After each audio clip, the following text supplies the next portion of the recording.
Afternoon, everybody. Welcome back. This is going to be a tough video for me to do.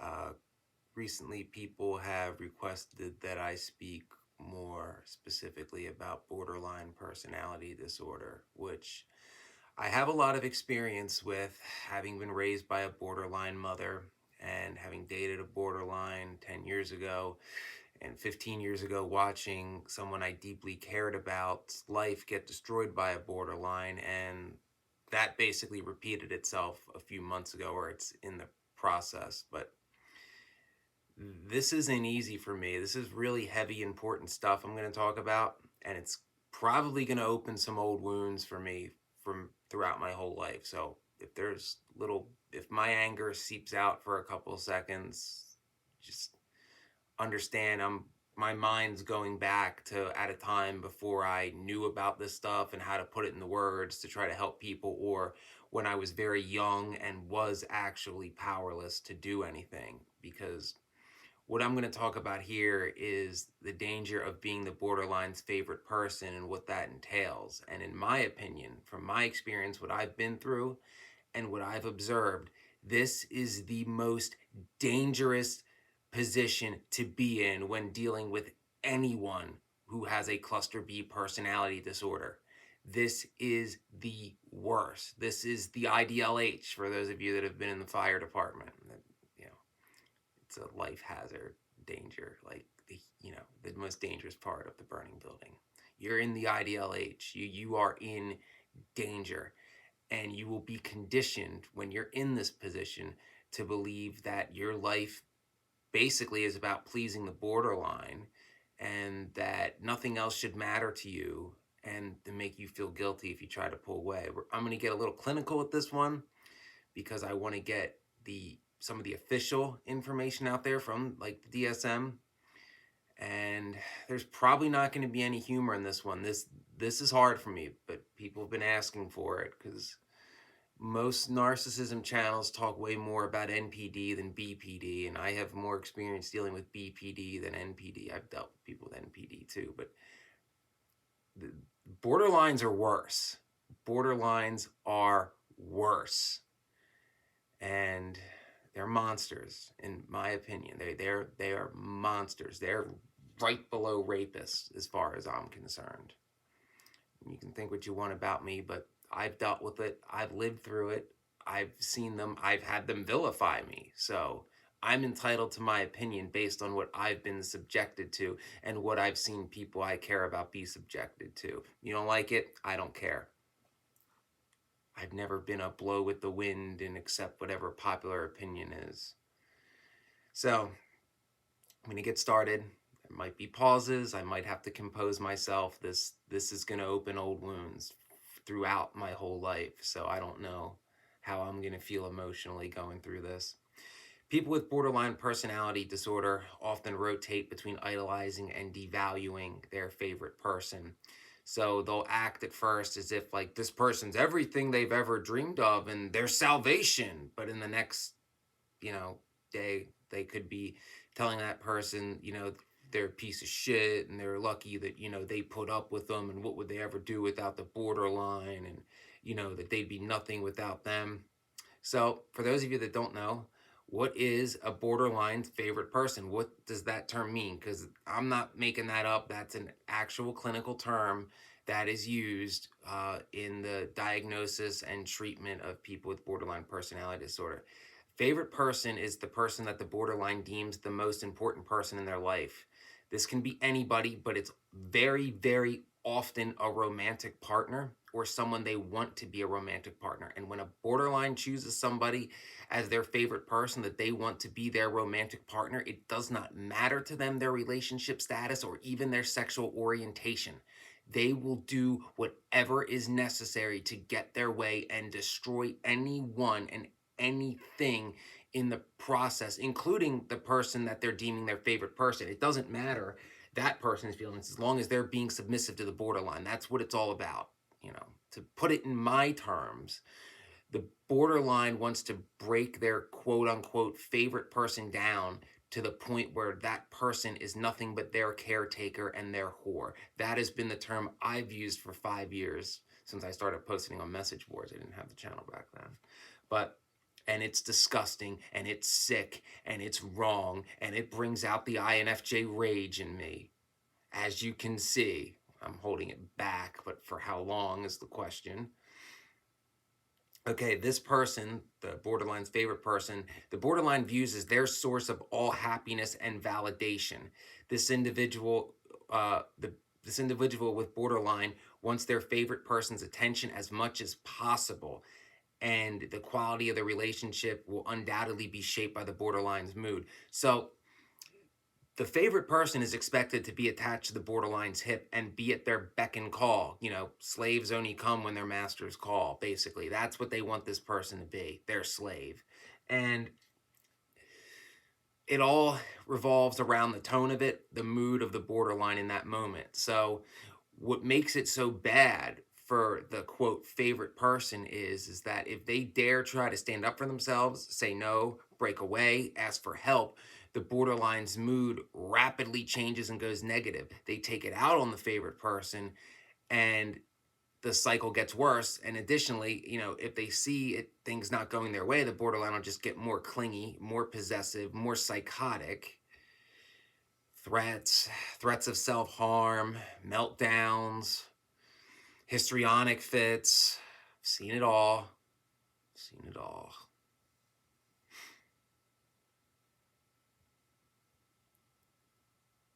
So what does a favorite person relationship look like? The relationship often appears, at least at first, as a very close and intense. The borderline will quickly become dependent on this person as their source of all validation and happiness, for reassurance, approval, and guidance.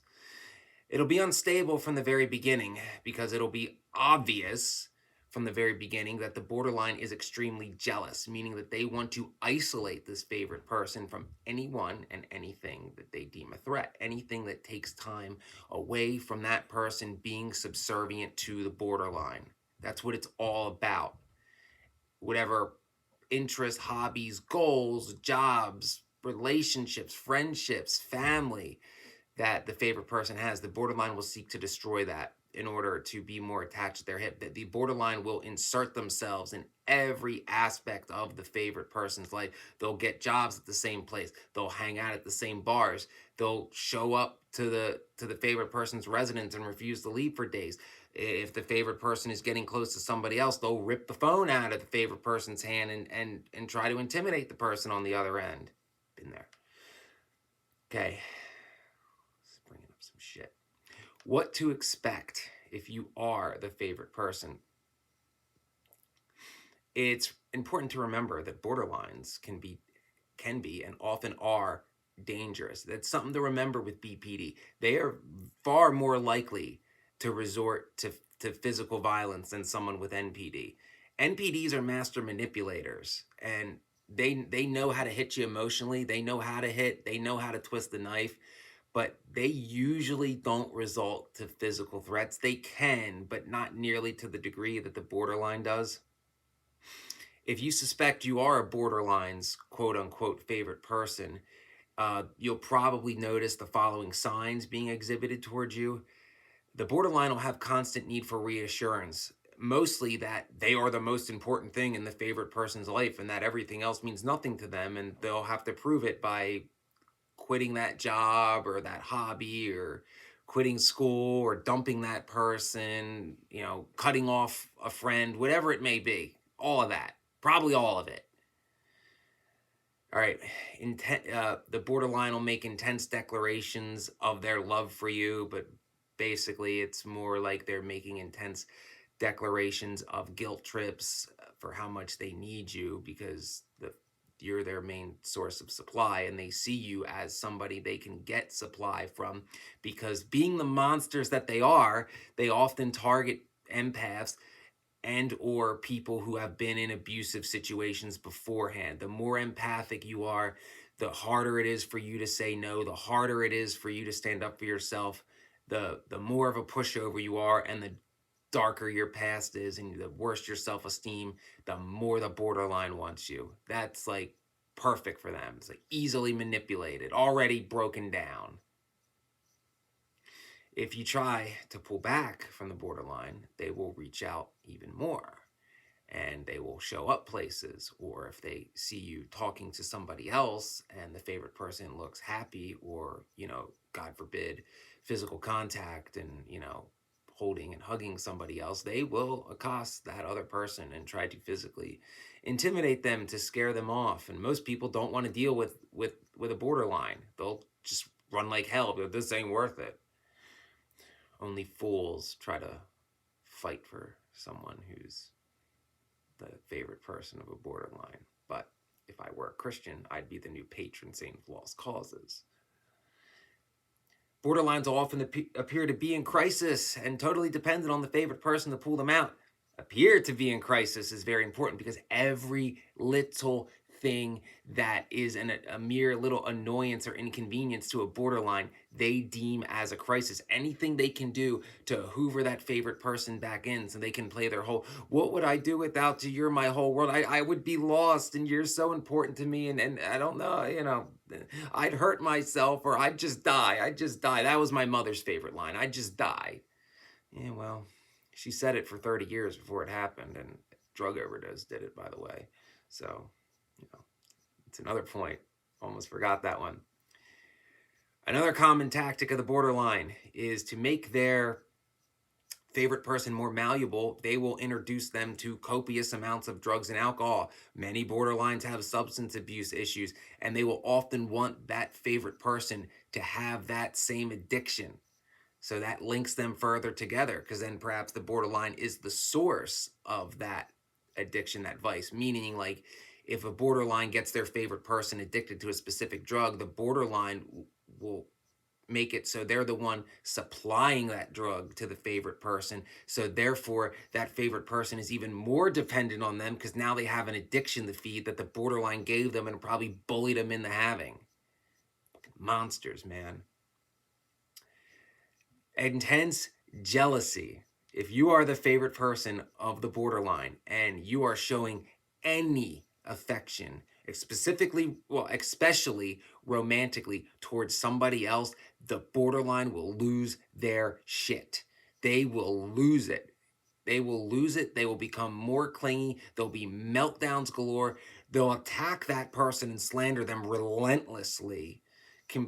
Just anything they can do to squash that connection. Been on that too recently. That was fun. No, they will vilify that other person, especially if that other person knows about this kind of stuff and was like, you're in a messed up situation.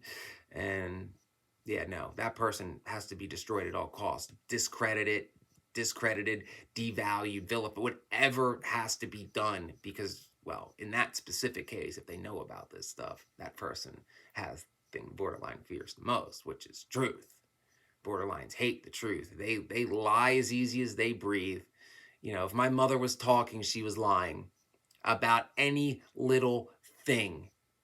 Even when and they don't care if you call them out on lies. Borderlines, you could say you did that. No, I didn't. I have it on film, old woman. You could show them a video of them doing exactly what you said they did. They'll still sit there and deny because they don't care. That's who they are.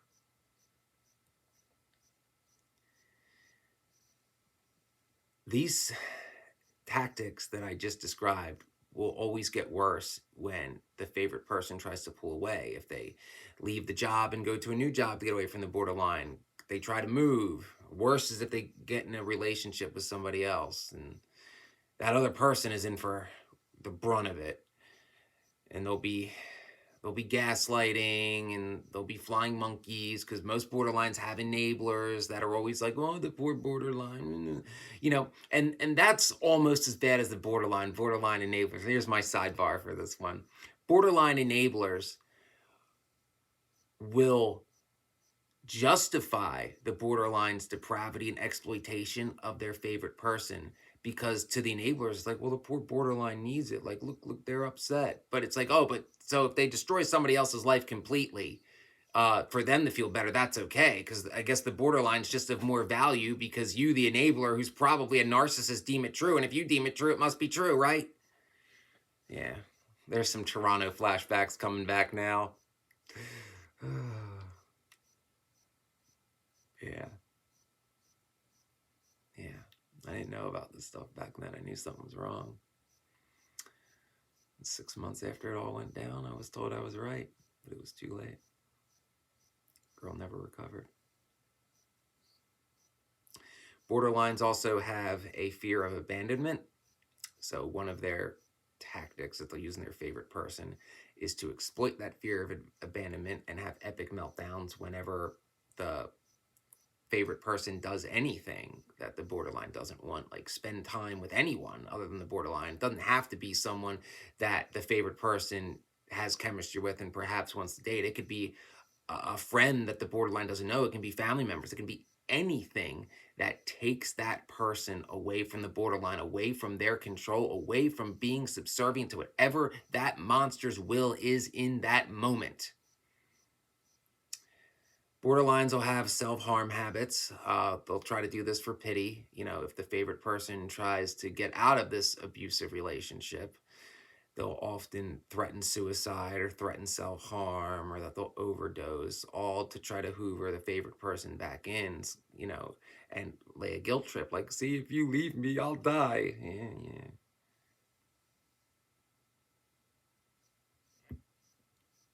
So some things you can do. One, go no contact. Get out of that situation. It's never, ever going to get any better. These situations, if you are a borderline's favorite person, it is going to get more chaotic and more unstable. Borderlines are all chaos all the time, and they don't care. They don't care about anything except their supply and what they want. They'll do whatever they want to you and not give two shits, give you any empathy or remorse for completely destroying your life as long as they get their supply.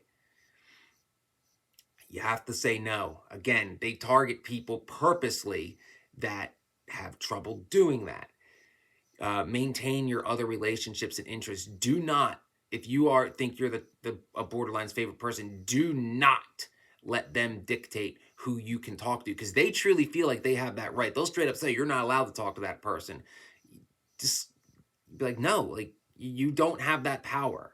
No, you know, nobody has the power to control who people can talk to and who they can't. You know, and the people who do think they have that power are borderlines and narcissists. Avoid lying. Be honest to the borderline. Tell them what's up. Just tell them. Seek outside support. Channels like this. If you're afraid to go talk to a professional, I highly recommend you go talk to a professional. People you trust, people who know about this, who can help, but be aware. Those of you that think, oh, I see this situation, I can help this person, I know about this stuff, I've been in this situation. Yeah, that makes it worse. Makes it worse if you're, specifically if you're the person that borderline's favorite person was getting close to, because you're going to feel compelled to help because you know what's up and you care about this person and you're like, borderline, you don't scare me, game on.